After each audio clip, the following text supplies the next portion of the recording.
Sekarang setelah kita melihat latar belakang Nabi Hosea, kita siap untuk beralih kepada latar belakang kitab Hosea.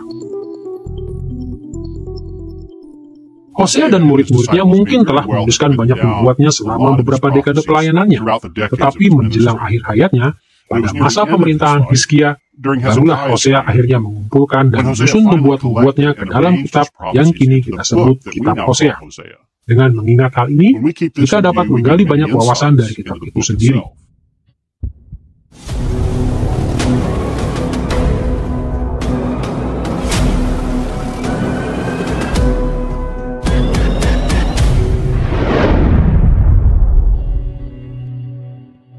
Sejauh ini kita berkonsentrasi pada apa yang telah kita sebut dunia itu.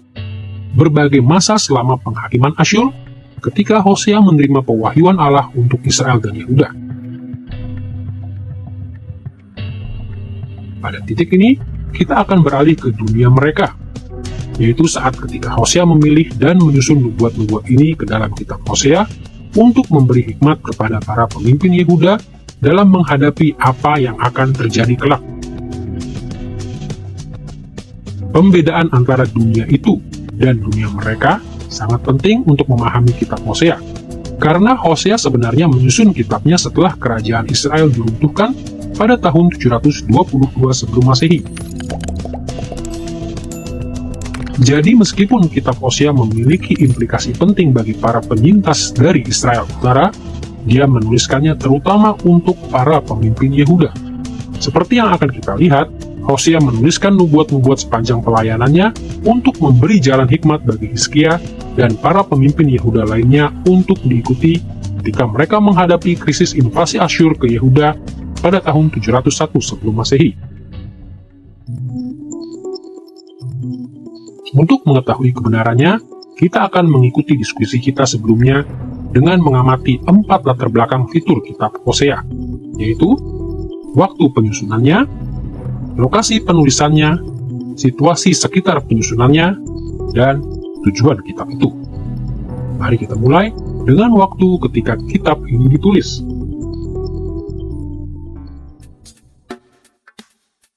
Sedari awal, kita perlu mengingatkan bahwa kaum cendekiawan yang kritis biasanya percaya bahwa kitab Hosea mengalami beberapa kali pengeditan penting yang sangat lama dan berlarut-larut, hingga menjelang akhir dari pembuangan ke Babel, atau bahkan setelah pembuangan ke Babel.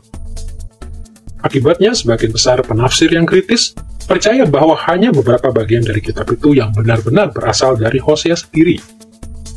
Sebaliknya, mereka berpendapat bahwa para redaktur atau editor menambahkan banyak materi mereka sendiri ke dalam kitab itu berselang lama setelah kematian Hosea.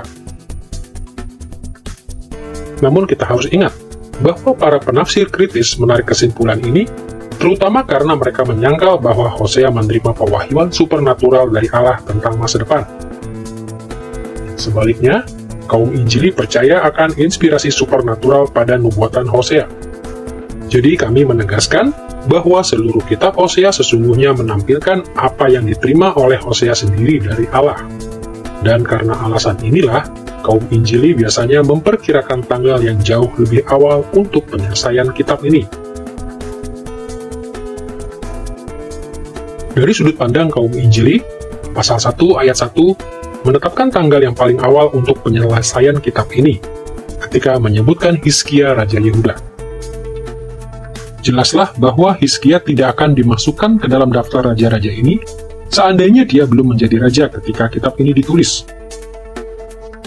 Jadi amatlah tepat jika mengatakan bahwa tanggal yang paling awal untuk penyelesaian kitab Hosea adalah dalam kurun waktu pemerintahan Hizkia sebagai penguasa tunggal yang dimulai pada tahun 715 sebelum Masehi dan berakhir pada tahun 686 sebelum Masehi. Kita tidak tahu secara pasti bila mana Hosea akhirnya menulis kitabnya atau menyusunnya ke dalam bentuk terakhir seperti yang kita miliki sekarang di Alkitab. Namun ada satu peristiwa dalam kehidupan Hosea menjelang akhir hidupnya, yaitu pada masa pemerintahan raja terakhir yang dia layani, dan nama raja itu adalah Hizkia. Nah, Hizkia dikenal karena berbagai macam hal, namun dalam sejarah Biblika, mungkin hal yang paling penting atau peristiwa paling menonjol yang dialaminya adalah invasi Sanherib Raja Asyur. Sanherib secara harfiah menghancurkan Yehuda. Rakyat berlari menyelamatkan diri mereka, dan Anda dapat membaca tentang kehancuran yang ditimbulkannya di tanah Yehuda dalam Mika pasal 1. Namun dia berbuat lebih jauh lagi. Dia mengelilingi dan mengepung Yerusalem. Pendudukan Sanherib di Yehuda dan pengepungan Yerusalem, pengepungan kota Allah, kota Daud, ibu kota dunia, adalah peristiwa yang begitu penting sehingga membawa segala sesuatu ke titik puncak sejarah Yehuda pada saat itu. Segala sesuatu dipertaruhkan pada saat itu. Apakah Yerusalem akan jatuh? Nah, Yesaya bernubuat pada waktu itu, dan mungkin Hosea menulis kitabnya selama waktu itu juga.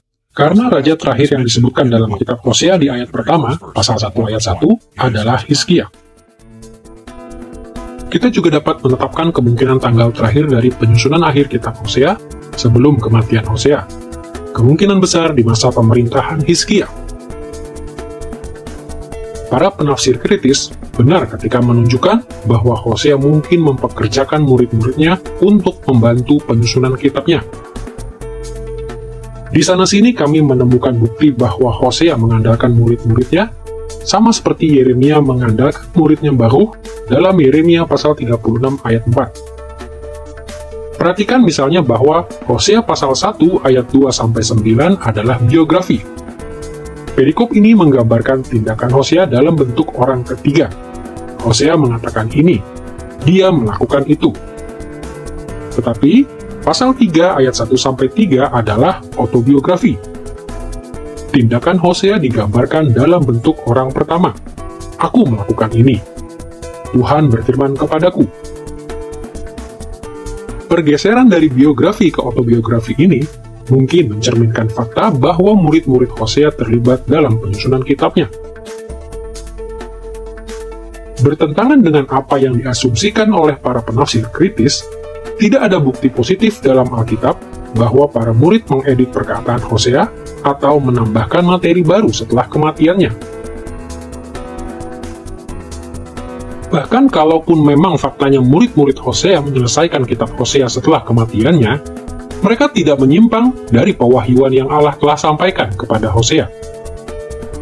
Judul kitab dalam pasal 1 ayat 1 dengan jelas menyatakan bahwa seluruh kitab itu memuat firman Tuhan yang datang kepada Hosea.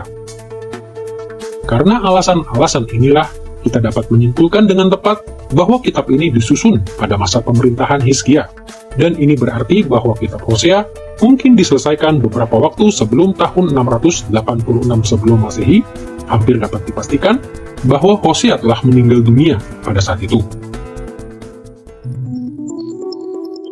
Bersamaan dengan penetapan rentang waktu untuk penyelesaian kitab Hosea ini, kita juga harus menentukan lokasi di mana kitab itu ditulis.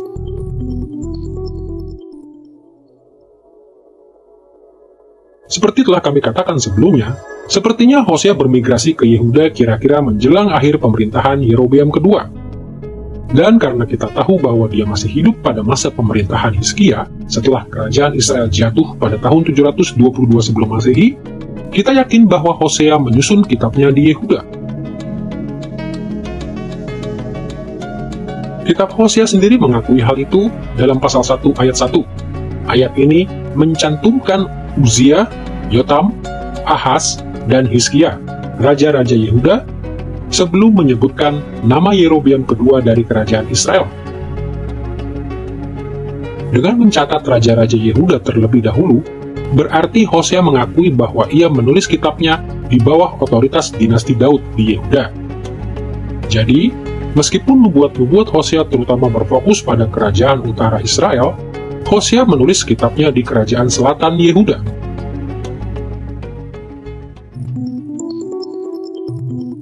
Setelah kita melihat waktu dan tempat penyusunan kitab Hosea, marilah kita sekarang memperhatikan situasi yang dihadapi Hosea dan orang-orang di Yehuda yang pertama kali menerima kitabnya.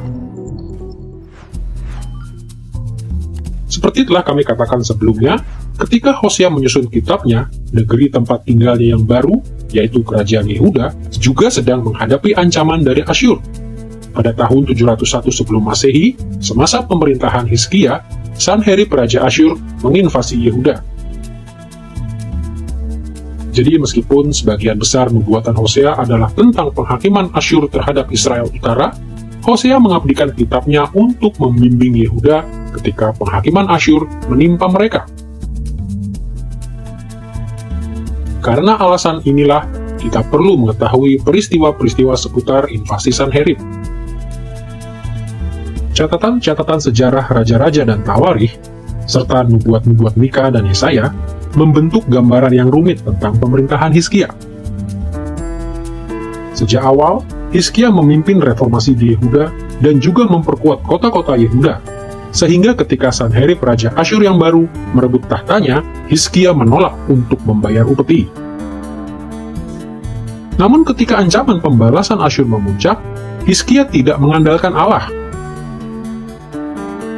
Sebaliknya, ia mencari perlindungan melalui aliansi dengan Mesir dan dewa-dewa Mesir. Namun usahanya sia-sia.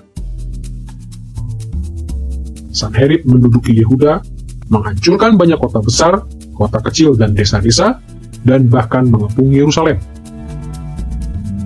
Tetapi ketika Yerusalem hampir jatuh, Hizkia berdoa kepada Tuhan, dan Nabi Yesaya meyakinkannya akan penyelamatan Allah.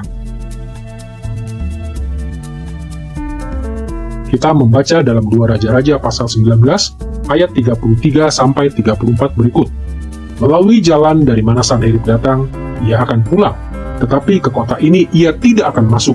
Demikianlah firman Tuhan. Dan aku akan memagari kota ini untuk menyelamatkannya, oleh karena aku dan oleh karena Daud hambaku. Syukurlah nubuat Yesaya dikenapi. Secara ajaib Allah meluputkan Yerusalem dan Sanherib. Salah satu peristiwa sejarah terpenting yang terjadi dalam sejarah Israel adalah ketika Sanherib Raja Asyur datang untuk mengalahkan Hizkia Raja Yehuda. Dia datang melawan Yehuda, dan dia berhasil merebut hampir semua kota di Yehuda. Hanya ada satu kota yang tersisa, dan kota itu adalah Yerusalem. Dan yang dilakukannya adalah, pada dasarnya ia berkata, Allahmu itu sama seperti dewa lain. Aku akan mengalahkan Tuhan Allah Israel, seperti aku telah mengalahkan semua dewa lainnya. Dia berbicara dengan cara yang sangat arogan terhadap Tuhan Allah di surga, dan Allah berkata, aku akan menunjukkan kekuasaanku kepada Sanherib. Jadi yang Allah lakukan adalah, ia menyelamatkan Israel secara supernatural. Ia memukul mundur tentara Asyur, dan 185.000 orang dari pasukan Asyur tewas. Sanherib mendengar laporan bahwa mungkin sedang terjadi pemberontakan di negerinya, dan dia harus kembali ke Asyur. Dan kita tahu, bahkan dari catatan sejarah Asyur, bahwa mereka berbicara tentang mengurung Hizkia seperti burung dalam sangkar, namun mereka tidak pernah mengatakan bahwa mereka mengalahkan dia. Nah, ingatlah dalam literatur Asyur, ini adalah propaganda murni. Mereka tidak pernah mengakui kekalahan sama sekali, jadi dengan hanya mengatakan bahwa mereka membuat dia terkurung seperti burung, mereka sebenarnya mengakui bahwa mereka tidak mengalahkannya. Jadi bahkan catatan sejarah Asyur pun mengakui hal ini. Tidaklah berlebihan jika kita menekankan bagaimana pembebasan Yerusalem benar-benar memperlihatkan perkenan Allah terhadap kerajaan Yehuda. Tetapi bagaimanapun hebatnya hal itu, masalah Hizkia belum berakhir. Setelah Sanherib kembali ke negerinya, Hizkia masih takut pada penyerangan selanjutnya dari Asyur. Yang menyedihkan, alih-alih mengandalkan Allah, Hizkia kembali ke cara-cara lamanya dan mencari aliansi lain, bukan dengan Mesir, tetapi dengan kerajaan Babel yang sedang menanjak. Penolakan Hizkia untuk mempercayai Allah setelah penyelamatan Yerusalem menunjukkan ketidaksetiaan yang mendalam kepada Allah. Dan Nabi Yesaya segera memberi peringatan keras bahwa harta kerajaan Yehuda akan diangkut ke Babel. Dengarkanlah perkataan Yesaya dalam 2 Raja-Raja pasal 20 ayat 17-18. Sesungguhnya suatu masa akan datang bahwa segala yang ada dalam istanamu dan yang disimpan oleh nenek moyangmu sampai hari ini akan diangkut ke Babel. Tidak ada barang yang akan ditinggalkan. Demikianlah firman Tuhan. Dan dari keturunanmu yang akan kau peroleh akan diambil orang untuk menjadi sida-sida di istana Raja Babel. Sayangnya ketika Hizkia mendengar perkataan ini dari Yesaya, dia tidak bertobat dari ketidaksetiaannya kepada Allah. Sebaliknya, dia sekedar menanggapinya dengan lega bahwa penghakiman atas Yehuda ini tidak akan datang pada zamannya. Kegagalan Hizkia untuk setia kepada Allah sebelum dan sesudah penyelamatan Yerusalem pada tahun 701 sebelum Masehi merupakan peristiwa yang begitu penting, Sehingga mungkin inilah yang memotivasi Hosea untuk menyusun kitabnya. Di satu sisi, mungkin saja Hosea menulis kitabnya beberapa waktu sebelum pembebasan Yerusalem dari Sanherib. Serbuan Sanherib dan pengepungannya atas Yerusalem mencetuskan banyak aktivitas nubuat. Dan sangat mungkin Allah memanggil Hosea untuk menulis kitabnya selama masa ini untuk menegur kegagalan Hizkia ketika Sanherib menyerang dan mengepung Yerusalem. Di sisi lain, mungkin juga Hosea menyusun kitabnya segera setelah pembebasan Yerusalem. Seperti telah kami katakan, meskipun Allah telah membebaskan Yerusalem, Hizkia gagal untuk tetap setia kepada Allah dan sebaliknya malah beraliansi dengan Babel. Dan ketidaksetiaan Hizkia terhadap Allah telah membahayakan masa depan Yehuda. Jadi sangatlah mungkin jika Hosea menulis kitabnya untuk mengatasi krisis sebelum atau krisis sesudah pembebasan Yerusalem dari Sanherib.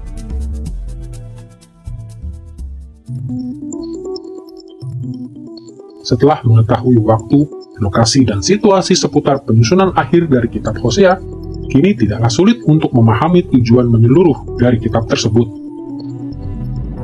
Syukurlah kita tidak perlu berspekulasi, karena Hosea sendiri secara eksplisit mengungkapkan tujuan yang ada dalam benaknya.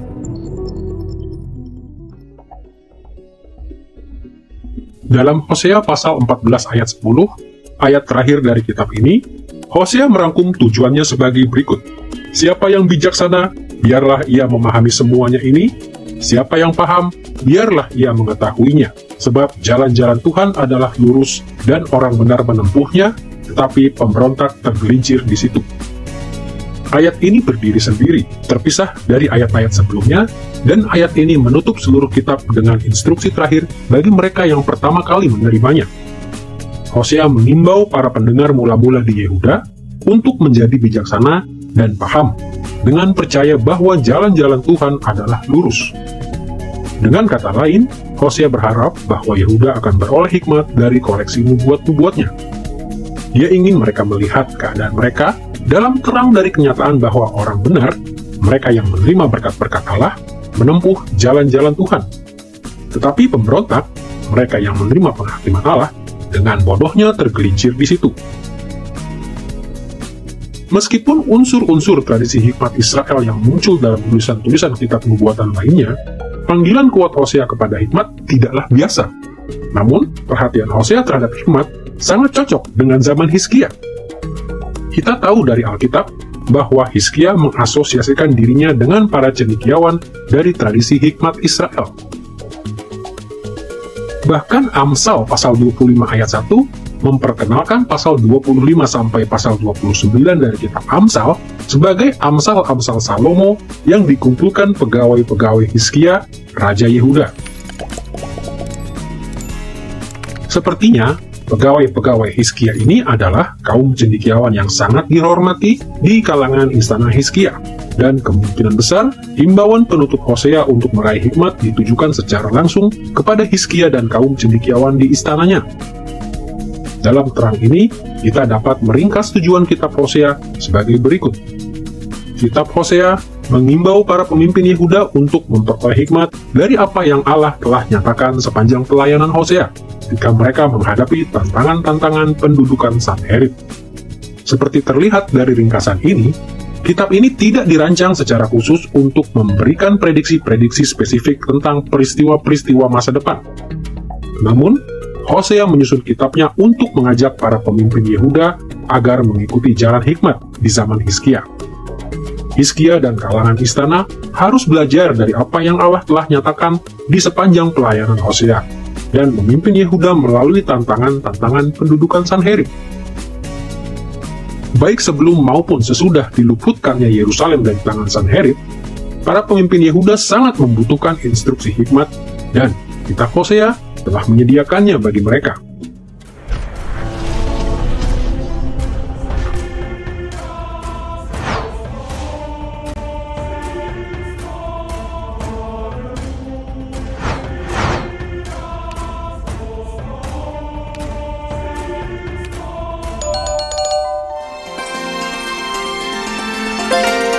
I believe in God the Father Almighty, maker of heaven and earth.